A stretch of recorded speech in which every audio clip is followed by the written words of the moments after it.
at the University of Southampton, and he currently works half-time there and half-time as Associate Director of the Faraday Institute. He has been head of the Centre for Biological Sciences there, and he's sort of returning to his roots because he did his degree here, a PhD here, and a degree in Cambridge. I won't tell you how many years ago, but a few years ago. 1 or 2. And he does research into DNA and its structure. If you look hard at his tie, you'll understand that that is the case.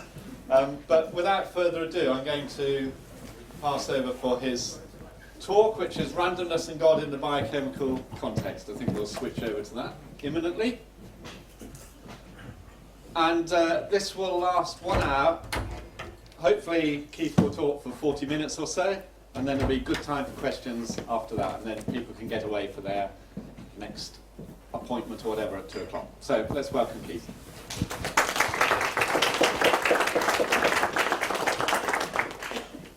Thank you, Bob, for your kind introduction, and thank you for coming today. I wonder what you expected as a biochemist talking about randomness and God. I apologise for the somewhat clunky title. I should have changed it to make it a little bit more user-friendly. As Bob has said, DNA is my passion, and you can come and see a fairly accurate structure of that in my tie afterwards, if you like. So, randomness. The words random, chance, probability, fluke even, luck. Those are the sorts of words that go through people's minds as we think about randomness. I have the privilege of being a senior editor of a major scientific journal that deals with nucleic acids, called Nucleic Acids Research. And I put into our search word for the journal the word random to see what we could find. And there were 109 entries in the title of articles only, just in the title, using the word random. Now, to be fair, some of those were prefaced by non-random. But nonetheless, it's a term that is used in various scientific contexts with different meanings. I also came across this book called Deterministic versus Stochastic Modelling in Biochemistry and Systems Biology. Apologies again for the long words, but the explanation there and the starting words of one of the chapters is biochemical reactions are fundamentally random events. I'm a biochemist, and here is somebody admitting that at the root of biochemistry is randomness.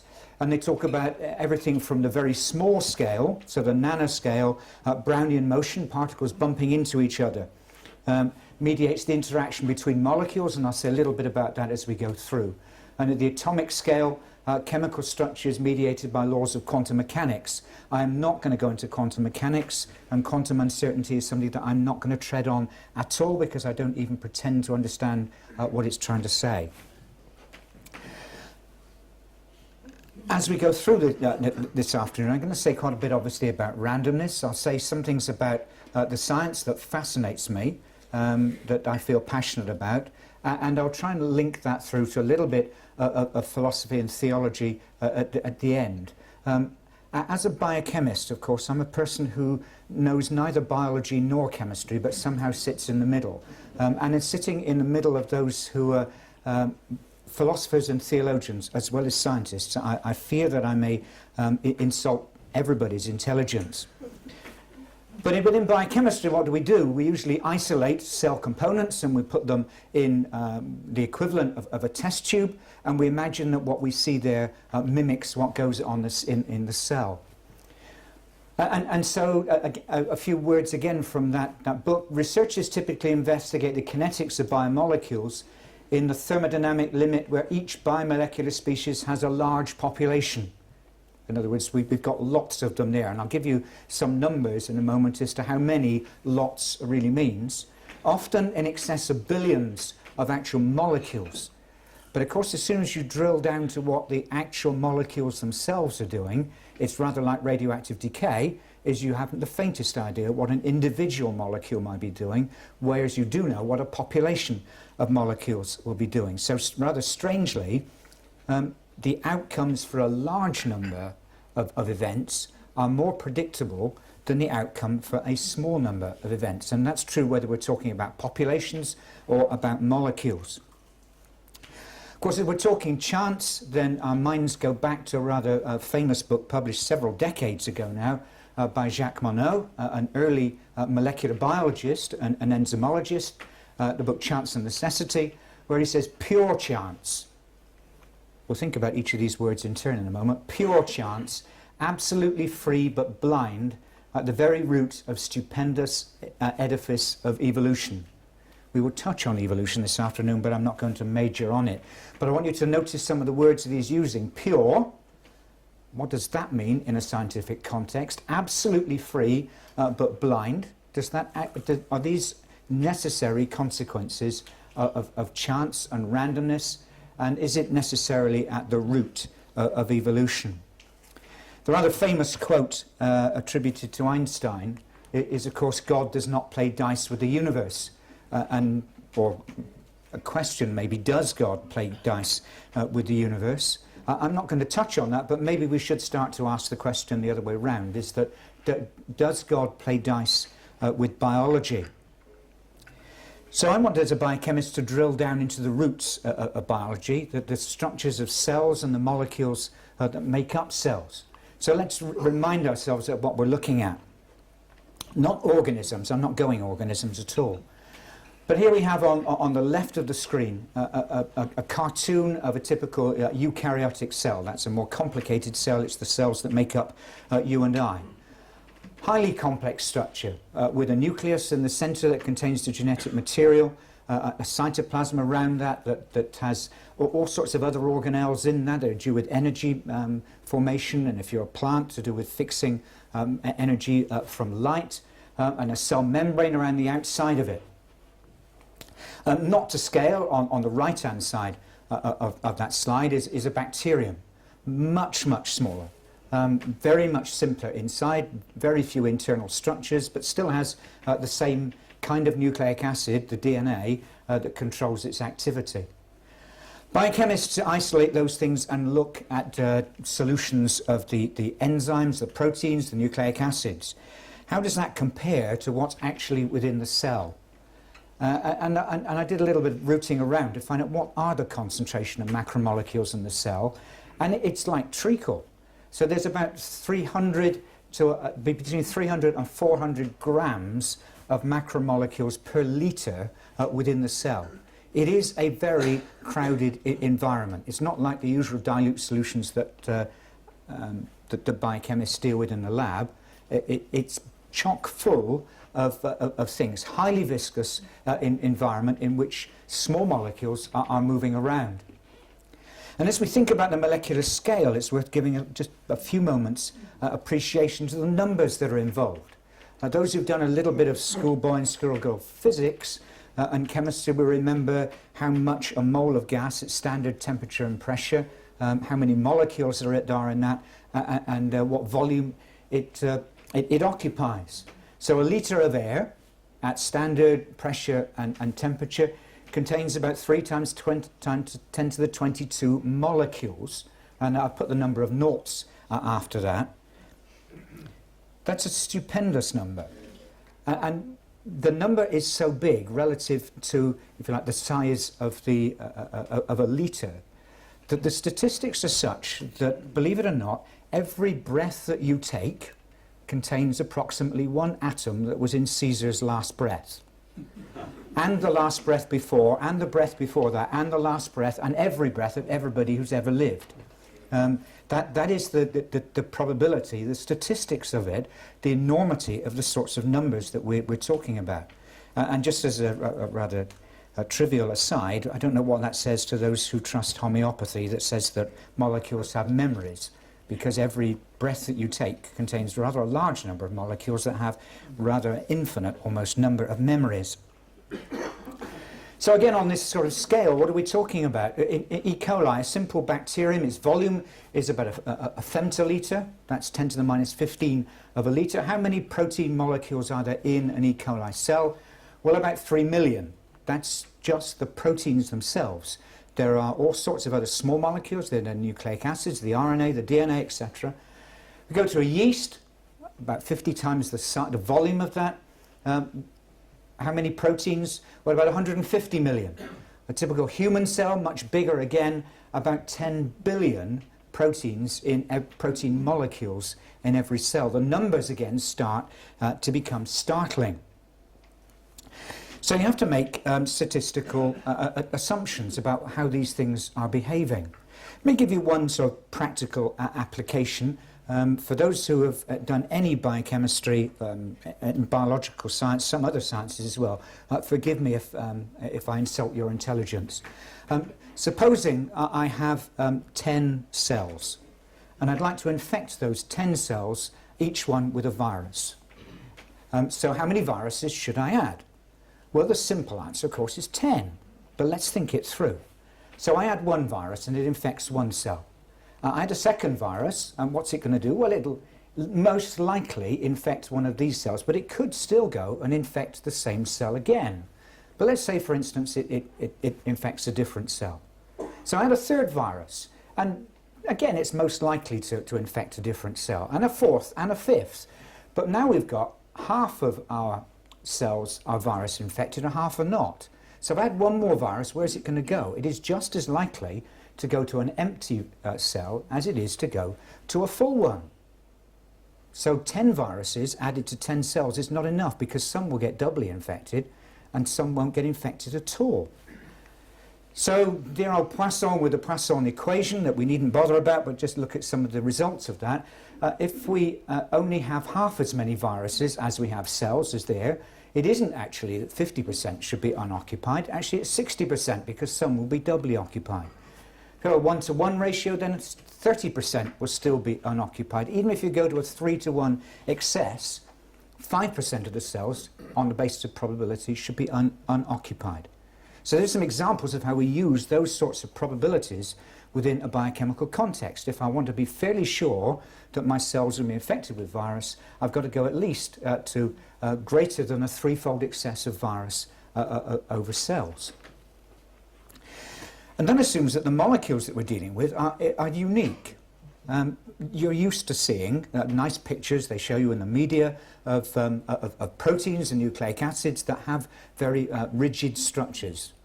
They look like they're made out of Lego, if you like, and not something that's malleable. Whereas actually we know that molecules are not like that. They're floppy, they're moving around all the time, adopting different sorts of shapes. And this I give credit to a Swedish student who I had the privilege of doing their PhD viva a few weeks ago. It explained it like this. When we look at the bulk properties of molecules, it's rather an average sort of expression. But those bulk molecules, the millions of them, are each doing different things, adopting different conformation structures at different times. So actually, if we look at it at the level of the single molecule, it's far more fascinating, isn't it? Where you can see the average of smiles and frowns and cries and laughs. The average is fairly boring, but what individual molecules are doing is actually far, far more exciting. Now, the individual molecule that I'm passionate about is this molecule DNA. It is, I assure you, the most fascinating molecule in the universe. And I've had the privilege of spending 30 or more years in one way looking at either its structure or the things that interact with it. So remind you of what it is.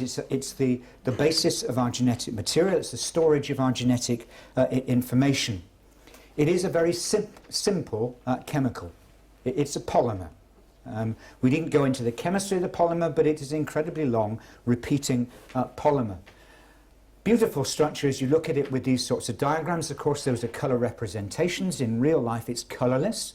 A piece of dried down DNA would look rather like a piece of tissue paper that's gone through the washing machine and then dried at the end of it all. It's a white amorphous substance. And so it's coloured to make it for representing the different atoms. And we see it in terms of these chromosomes that are present within the cells. Let me give you a few more scientific facts just to make sure we're on the same page with this. Each of those repeating units of the polymer has attached to it one of four what we call bases or nucleotides, and they take the abbreviations A, T, G or C, and it's very simple code. is that A always partners with T and G always partners with C. And that's why replication and cell division is so predictable, because you've got an A, you know you always put a T opposite it. You've got a G and you always put a C next to it. So here we have a sequence of DNA. Give that sort of simple code even to a 5-year-old, and they could tell you what the sequence is that pairs with that every time A pairs with T and G pairs with C. It is a remarkable molecule, just to think of, again, the enormity, the size of what we're dealing with. The human genome, which has now been sequenced, first draft published in the year 2000. We know that in every diploid cell, there are 2 copies of our genomic material in every cell. There are about 6 billion base pairs. Now, if you do the sums, how long is that? It says that's about 2 meters of DNA in every one of your cells. There are about 10 to the 14 cells in each one of our bodies. You might plus or minus a factor of 10 on that. There's a lot. Which, if you put all the DNA in all of your cells end to end, it would be about 200 billion kilometers of DNA in every one of you. That's enough to get to the sun and back 500 times. So it is an incredibly thin molecule, but incredibly long. Very great orders of magnitude difference between its length and its breadth. And if you add it up, there's about 600 grams of DNA in each one of your body. So about 1% of your body weight, by my sums, equates to DNA. It's got a rather beautiful structure. I showed you the ball and stick sort of thing on the side. Here's a different representation of it, exactly the same. This is a representation that looks rather beautiful, that maybe you're not used to looking at for DNA. Those of you who haven't looked at any detail before, that's looking down the top of the helix, peering over the top, so that we're looking from here down through to there. And you get this rather sort of Rosetta sort of appearance on that. Structure resolved in 1953, Watson and Crick. You'd think that we knew all there was about DNA since, so what have I been spending the past 30 years doing? Actually, DNA structure isn't as simple as that. It's a dynamic molecule. It's moving around. It's flexible. It's floppy. It's not the sort of rigid rod that we see. And even at the simple level, it can adopt many different structures. At first sight, these 3 may look the same to you, but look at this one. It's shorter and fatter. And here's another one that you can't see so well, but actually the helix winds around the other way. And different conditions promote, and different sequences can promote the formation of different ones of these structures. It's not fixed and rigid. Things are moving around in biology. And these are some rather elegant structures. So the DNA itself within the cell is not loose. Obviously 2 meters of it wouldn't fit into a cell that's a few tens of microns across. It's wrapped around proteins. And here at the first level is this DNA wrapped around the histone core. And in the middle here are proteins. We needn't bother about any details of this. And here is the DNA wrapped around the outside of it. And you can see it's anything but a linear molecule. This is highly bent. It's curved. And looked at side on, it rather looks like a bit like a key fob with a disc-like structure with those DNA strands wrapped around it as it begins to condense. Just as a total aside, for those who might think that there is no overlap between something very artistic and science, I'll put you up another structure recently determined of a protein bound to our DNA. I don't know about you, but I think that looks beautiful. I'd be quite happy to have that on a wall as a picture, as a piece of really rather nice art. The colour, of course, is false. It's put there to make it look nice. But the way in which this particular protein wraps itself around the DNA, I think shows some beauty in science. But of course DNA can be even more floppy than that. This is a cartoon taken from a review on DNA structure, and that we're used to looking at this sort of thing here, but actually now we know it can adopt all kinds of unusual structures under different circumstances. Some will be left-handed, some will be right-handed. Some will be two-stranded, some will be 3 or even 4-stranded. Some of the strands run in one direction and some they run in another direction. We can play with those sorts of things, and maybe play is the wrong word to use.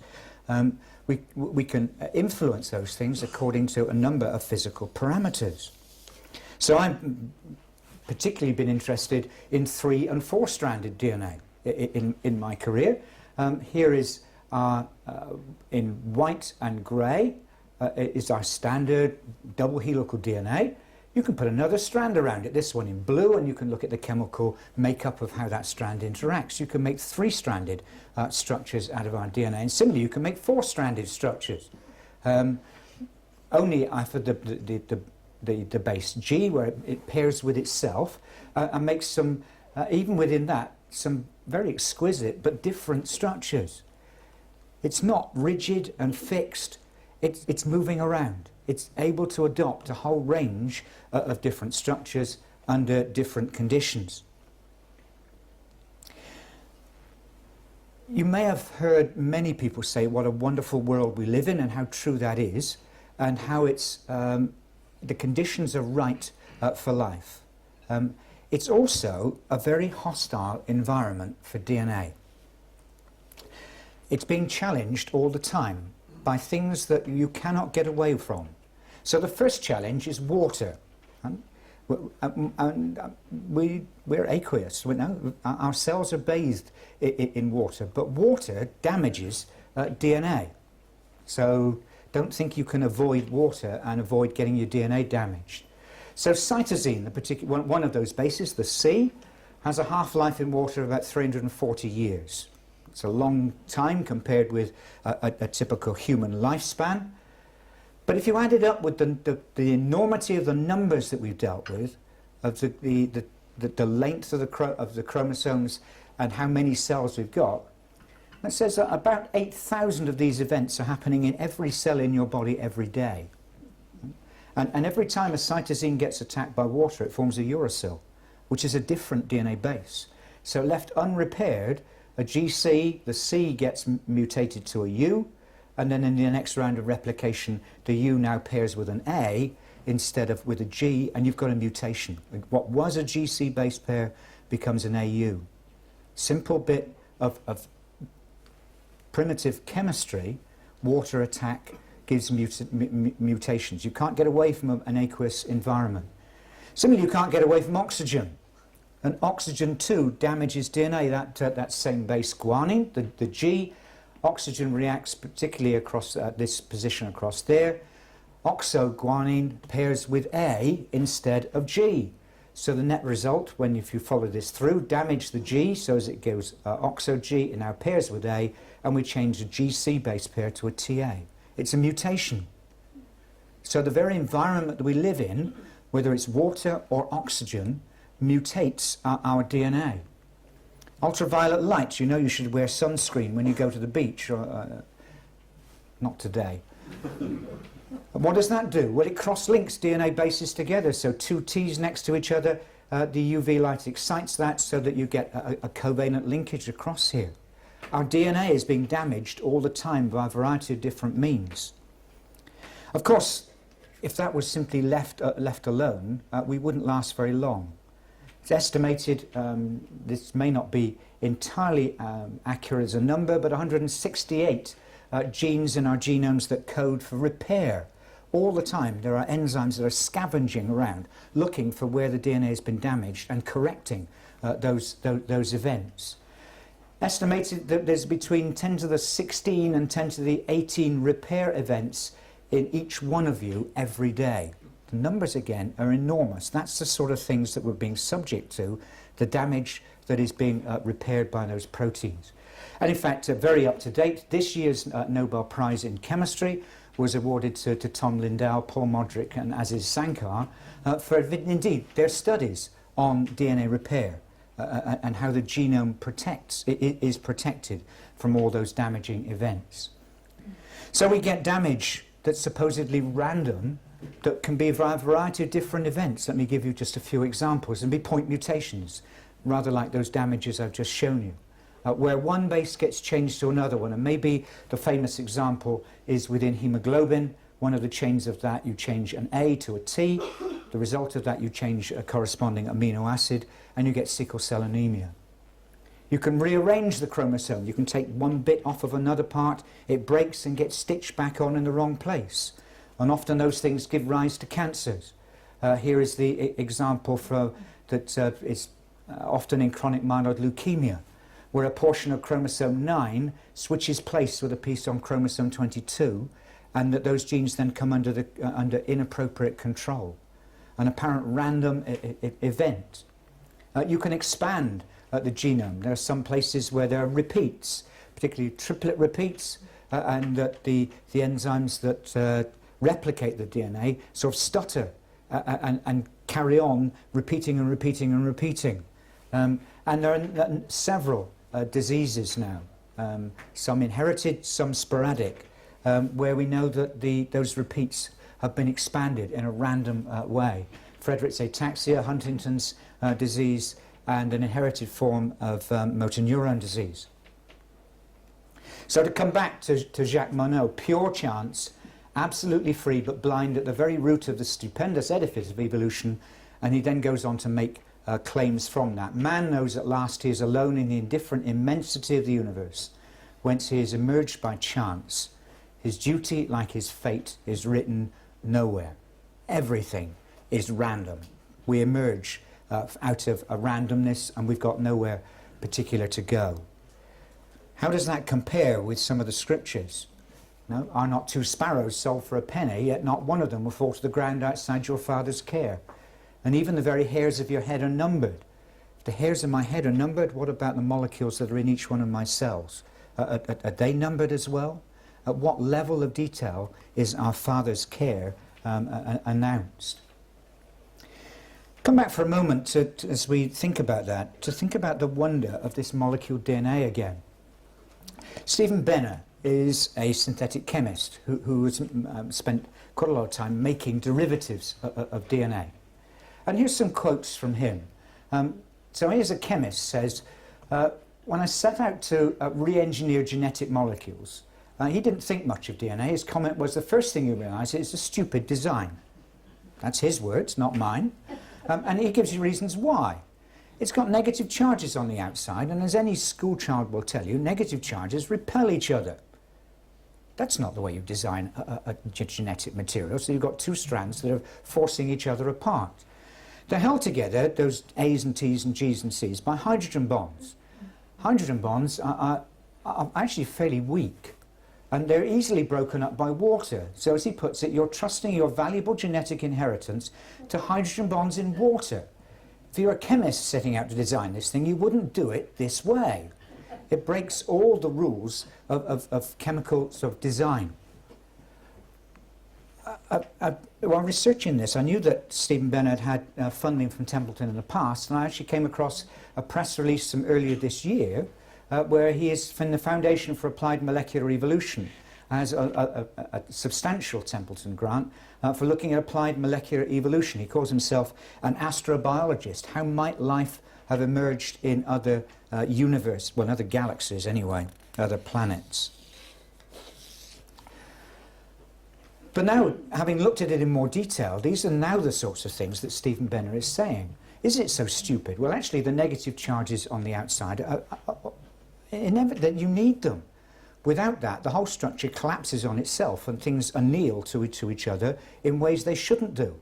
And the very negative charges that initially you think are bad news actually are good news, because it means you only get the right interactions. What about the sugars that make that up? I didn't show you in any detail, but there's a ribose sugar that repeats on each one of those nucleotides. And although you can change some of those sugars and still get a stable structure, most of them don't work. As Stephen Benner puts it, anything else is a disaster. The bases themselves, the A's and T's and G's and C's, you can change. In fact, he's been part of a group of scientists who've managed to expand the genetic code. Instead of having 4 bases, can take it to 6 and able to replicate that. We might talk afterwards of what use that is. It is actually very useful. It's a molecule that has to be stable and generate exact replicas of itself. Otherwise, life would be impossible. And yet it has to be one in which when there are differences, when there's a mistake, it isn't catastrophic, that it can still be replicated. And that's one of the wonders of DNA. Mistakes happen. That's the driving force of evolution. But when a mistake happens, it generates a change. It doesn't generate instant death. It's got to be stable in this structure, but you've got to peel the structure apart, make it too stable, and you'd never separate the strands for replication. And it's repairable because actually being double-stranded, if something goes wrong with one strand, you've got the other strand to match up against to see what's going wrong. And actually, since we're diploid cells, if something goes wrong with both of those strands, you've got another copy within the cell to match against. So the conclusion then is actually DNA is a rather remarkable molecule, not such a stupid design as Bennett initially said. Even the sugars themselves, in terms of the origin of life, he talks about the ribose that makes up that. It actually could have a remarkable astrobiology, if you like, as to where it came from. We needn't go into that. Genetic code, is that random? So you look in any biochemistry textbook and you'll find this triplet code for each 3 bases or nucleotides in the DNA corresponds to a particular amino acid. Is it random the way in which that came? Well, some will say yes, some will say no. It's clearly across the whole of biology uses pretty much the same genetic code. So if it was random and it appeared several times, only one has survived. But there is some form of consistency with it. So all of these down here are what we call hydrophobic amino acids: valine, isoleucine, leucine, leucine. So you make one change and you still retain the same overall, if you like, architecture of that. And we have a number down here of charged amino acids, 2 arginines across here. So it's not entirely random in the way in which the genetic code has been established. In fact, we can use randomness in the laboratory in order to generate new molecules. There's a technique called SELEX. I won't bother to bore you with the details of it, but essentially is you get your chemist to make a piece of DNA, and the chemists are very good at doing that now. There are machines that do it for you. You simply type in the sequence that you want and put the bottle on the machine, and out comes your what we call oligonucleotide at the end of that. For those who are chemists involved in that, I'm sorry for insulting you, making that sound rather too simple.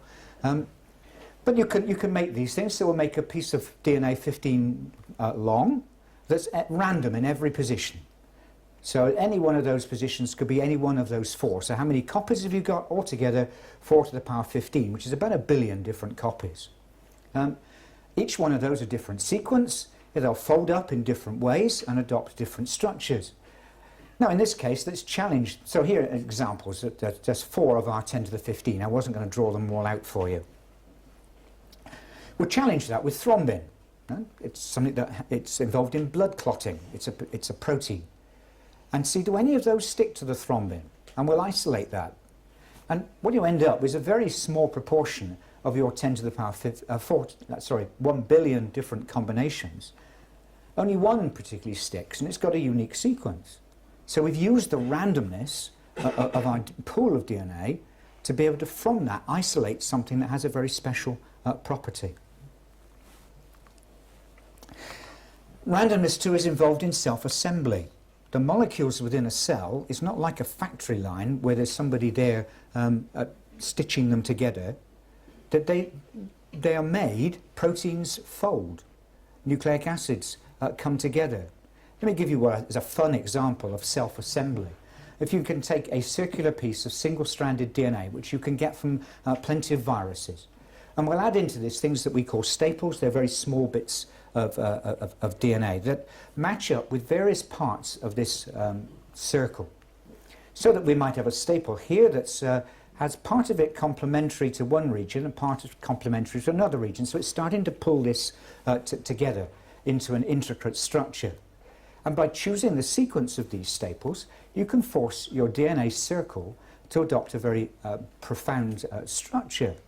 Now, when I first saw this done, I thought, well, there must be some very special conditions you need in order to be able to generate that.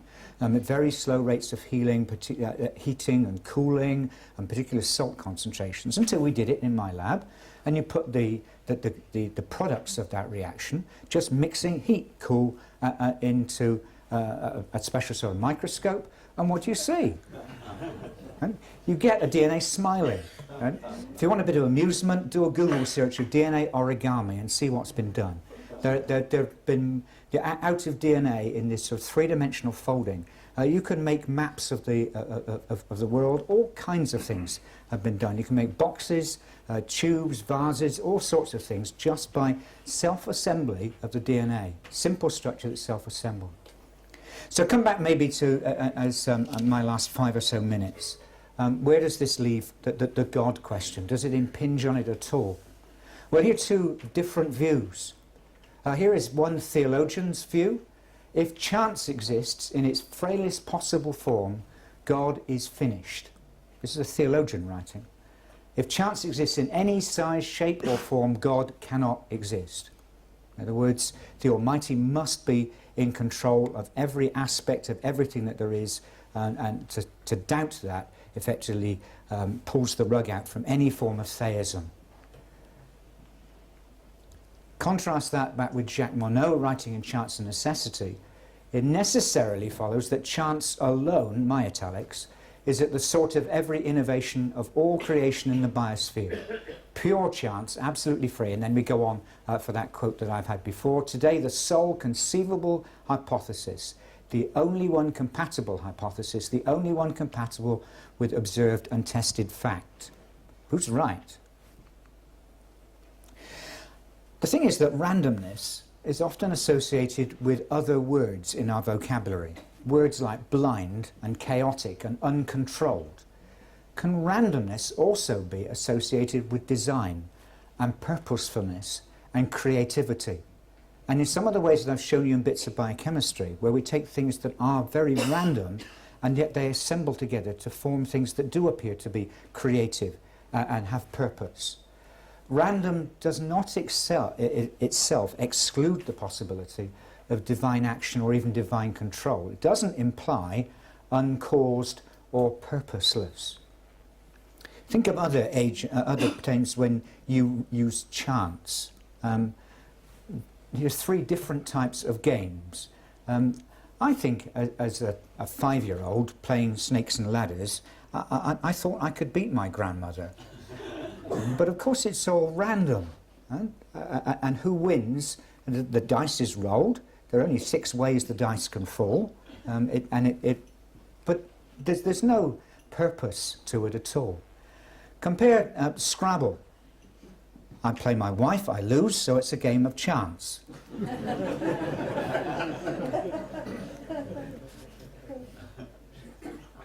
But it's not totally random, is it? You've got the letters and you do what you can with them. There is meaning and purpose behind it. Compare that with chess, and it's no good me even starting to play chess because I would lose. I've never properly, I know the basic rules, but I've never learnt all the fancy moves that should take place. Chance doesn't necessarily mean that the outcome is equally probable. Chance can still itself have designed pathways. And again, while preparing this, I came across, some of you are mathematicians, may have come across the Sierpinski triangles before. And it's a very simple rule for a Sierpinski triangle. You take a triangle, 3 points in a plane, randomly select any one of them, doesn't actually have to be at the edges, move halfway down and plot a point. Randomly go to any other of the vertices of this, go halfway and plot a point. Randomly go halfway to any one of them randomly chosen and plot a point. And so on, repeat that thousands of times. And what do you get? Well, there's all sorts of ways you can do it, just following those simple rules. And the net result, after repeating that supposedly random process, time after time after time, is you get exactly the same structure, or something that, to all intents and purposes, is the same fractal type of structure. So the root may be different, but the outcome, the purpose, the meaning, if you want, is exactly the same. So we talk about chance or probability or stochastics, having random probability or distribution that can't be analysed, that can be analysed statistically, but can't be predicted precisely.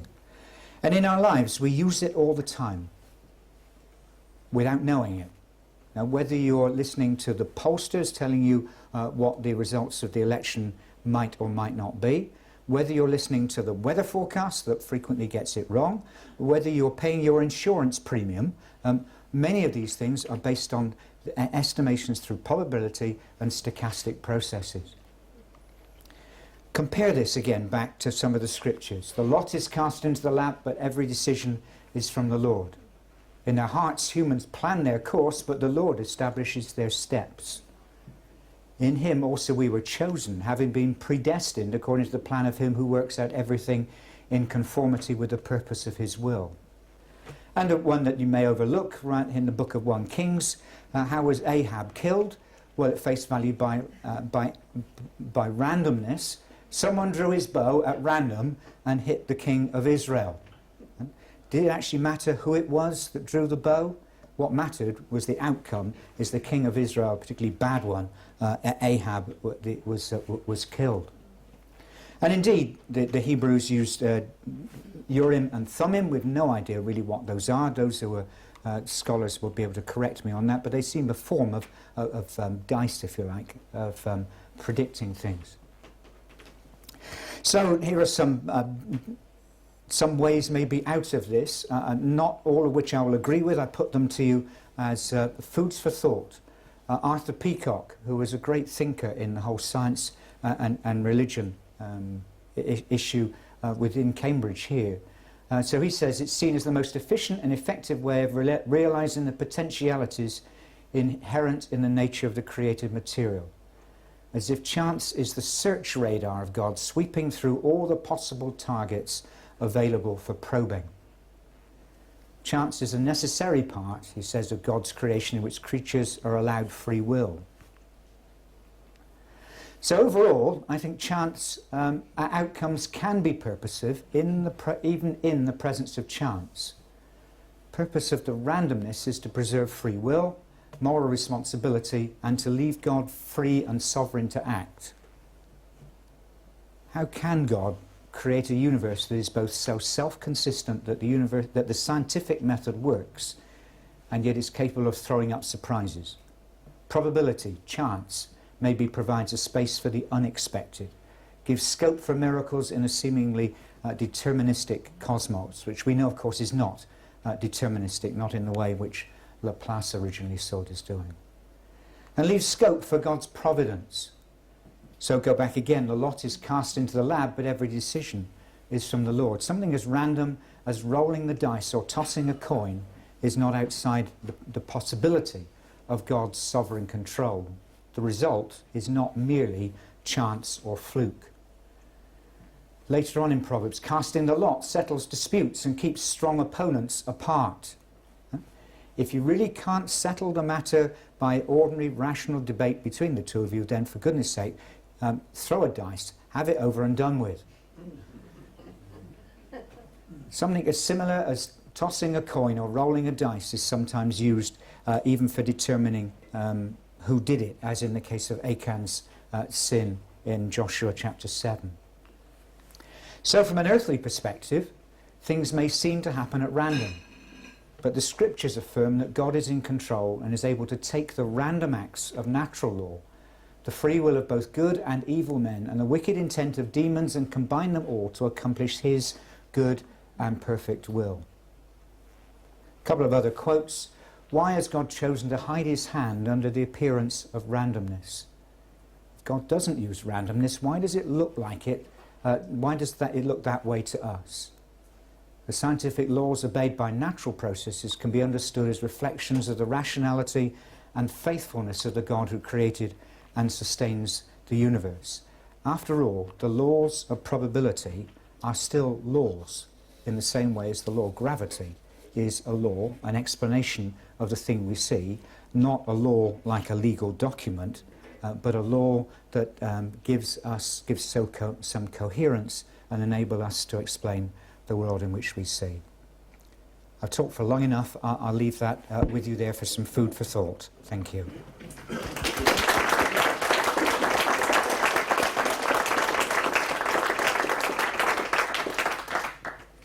Well, that does leave us 15 minutes for questions. I'm sure there will be many. And there's one up here. This one isn't working, so we better use that microphone, I think. Oh, it is working. Just not very loud, is it?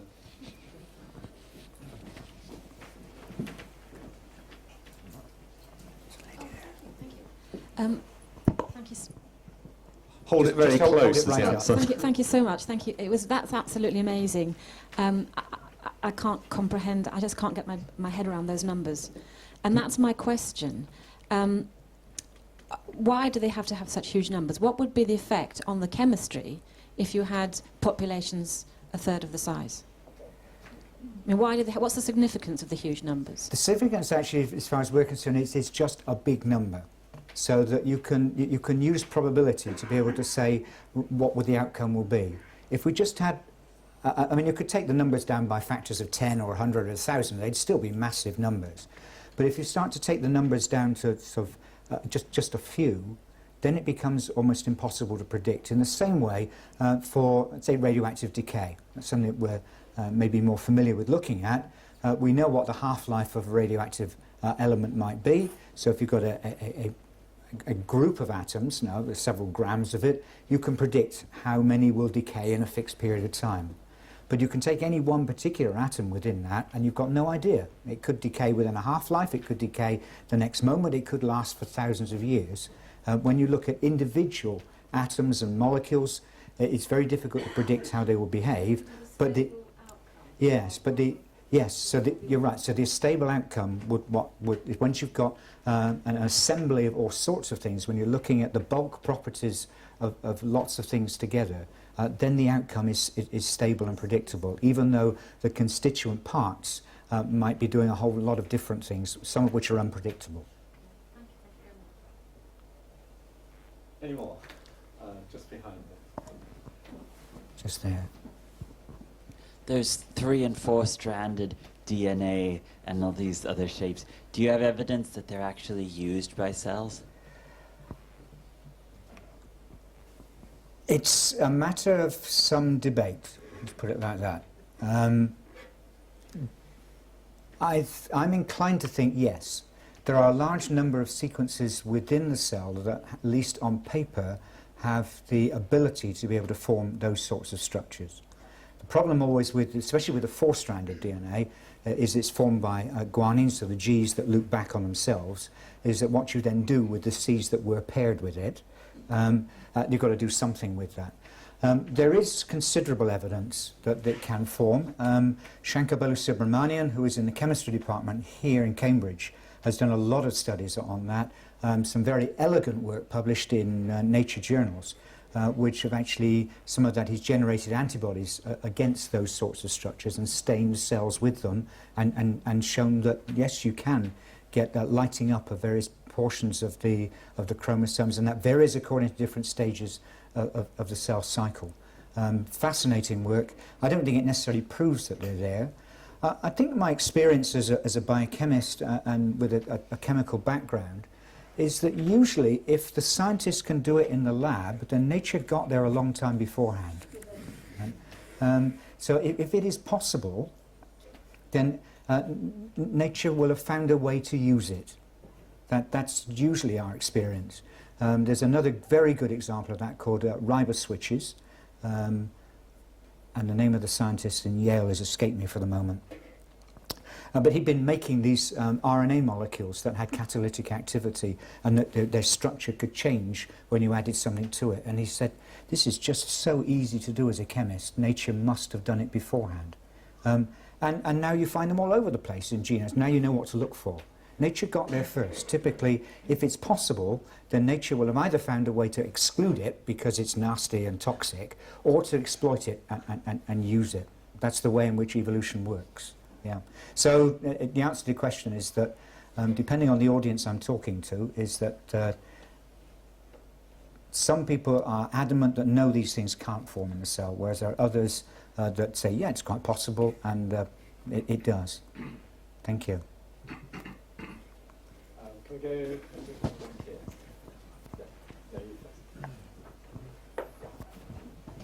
Thank you very much.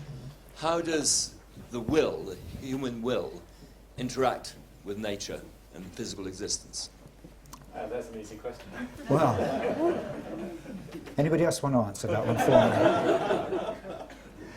me? At that sort of level, I suppose depends what you mean by will. Ultimately, there is no interaction. How I will something to be, it doesn't affect how it is. Reality is what it is, no matter how I think about it and what I want it to do. That's the reproducibility, if you like, of science. But then I suppose your question actually is turned around the other way, as to how do all these things affect my will? Well, also, if I stand up, my will is making me stand, not my molecules. Well, that's where the whole thing interacts together, as to where does free will come into this. There's plenty of biochemistry that goes into the fact that you stand up. You need nerve impulses, you need muscle contraction, etc. You need all the metabolism that's going to enable you to do that. The decision of who the you is and the consciousness that decides, yes, you're going to stand up rather than sit down or lie down, that's an unknown question, really. It's really being able to look at something from a totally different perspective. Each of us acts and behaves as if we have got free will, that we're not totally deterministic, and that we have the right to choose one way or the other. Looked at purely on the basis of chemistry, and chemistry alone, I think a truly scientific interpretation was that it's very difficult to account for free will. Now, the philosophers and the theologians and all sorts of other people will argue their way out of that. But if we are nothing but bags of chemicals, and bags of chemicals that they obey physical principles, there may be random movements, but randomness doesn't account for rationality. If it was just random, we'd be irrational, as molecules happen to bump into each other, and the things I decide have no formal basis at all. So I'm talking around really to say I can't answer your question, and I think there'll be some very significant prizes for anybody who could even begin to answer it. Thank you, though. Another one right at the back, and then we'll come forward. Well, first of all, this talk has been very interesting so far, and I appreciate the... A bit closer. Closer, okay. Thank you. I just want to say, first of all, the talk has been very interesting, and I think it's just very compelling. But I wanted to sort of interrogate this solution here, because we have this problem that the universe seems random, and that we need to address that in some capacity. And the solution is, well, it's not actually random, is that there is some sort of overseeing force. But this has sort of, on a purely theological side, this weird implication for God's foreknowledge, where it's not actually random, and in one sense it sort of sits in this deterministic, we know what's going to happen world. And on the other hand, it's supposed to be an expression of the capacity for free will. And so strictly from that, it's an annoying thing because we're trying to shift perspectives, but from the perspective of foreknowledge, does this mean that there is sort of this sort of divine determinism, even if it's not inaccessible human? And there would be a whole raft of different ways of answering that. I think one way of looking at it, in terms of the random process, the outcome is secure, but the pathway to get there may not be there. If you like, that almost is a kind of open theism that says that God is the master chess player, and at the end you can make whatever moves you like along the way, and at the end of the day the Grand Master wins. That's one way of looking at it. I'm not sure I subscribe to that. The other way is actually that God uses those random processes that fit maybe according to mathematical statistical laws in order to be able to achieve his aims. Whether he knows every step along the pathway, does the Almighty determine the movement of every single molecule at every single all the time? I'm not actually sure that the scriptures delve down to that level of detail. Well, they clearly don't, because they didn't understand about molecules for a start. And I think I could have an open answer to that as to what level of detail is the Almighty involved with. So there are a variety of ways through the maze that say the outcome, in terms of probabilities, the outcome may still be fairly secure and deterministic. So within biochemistry, when you sum all those processes together, actually the collection of molecules, it would be described as a deterministic process. There's no doubt of what the outcome will be in a biochemical reaction, but the actual pathway in which the details of what's happening to each molecule at any moment and any time, who knows? Sorry, that's a rambling answer to questions, so there's a lot of ways through the maze. Question at the front there.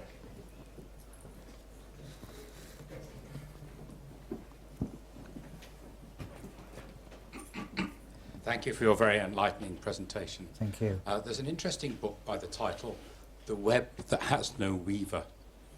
Let's say that there is purpose, determination, control, teleology, something like that. What does the idea of God add to it? How does the idea of God help? So do you repeat the first part? Is the idea of God necessary to include in the picture? If you take a totally scientific view of things, then the answer is no. And there are plenty of scientists who do take that view. But then there is no purpose and no meaning. It just is, whatever is. There's no up, no down, no right, no wrong, no moral responsibility, evil, whatever you like. The Christian view of things would be to say that not that God is in there, if you like, tinkering with every single molecule, but is the upholder of the universe, that every moment of every day, every action is somehow, in ways that I cannot begin to understand, somehow upheld by the Almighty God. And that the ways in which things work within that, they cohere, they work in a logical, natural process that we can begin to model and to understand, but they ultimately have their ground in a God who is not just lit the blue touch paper and retired, but is actually underpinning the whole enterprise all the time. Now those two views, I think, are that they will look at the same data and come to them from maybe different perspectives, one just taking the science on board and nothing more, and the other saying, well, actually, science is a really very valuable enterprise, but there are other things that we need to take on board as we look at reality, look at what the world means to us and our experience of that, that says the pure scientific explanation is not alone, and then you bring God into the equation as well. Thank you for the question. Have a last question from... Actually, it's the person in front of you, I'm afraid, was in... No, unless you want to argue. He was in first. Thank you very much for your talk. It really was excellent. But I've thought a bit about this randomness in, say, the call of Abraham, for example, and just sort of think about, did God actually call Abraham, or did he call a lot of people, and Abraham, through his free will, responded? I see the question. An unknowable answer to that one, really, I understand. is that to some degree, Abraham actually only continued what was already happening in the generations before. They were already moving around that fertile crescent. And who knows, if God called somebody else who was called Fred, who said, no, thank you. And that God said, no, I've given up on that one, let's try Abraham instead. And those are unknowable questions. Yeah, thank you. Well, thank you, Keith. Let's thank him again.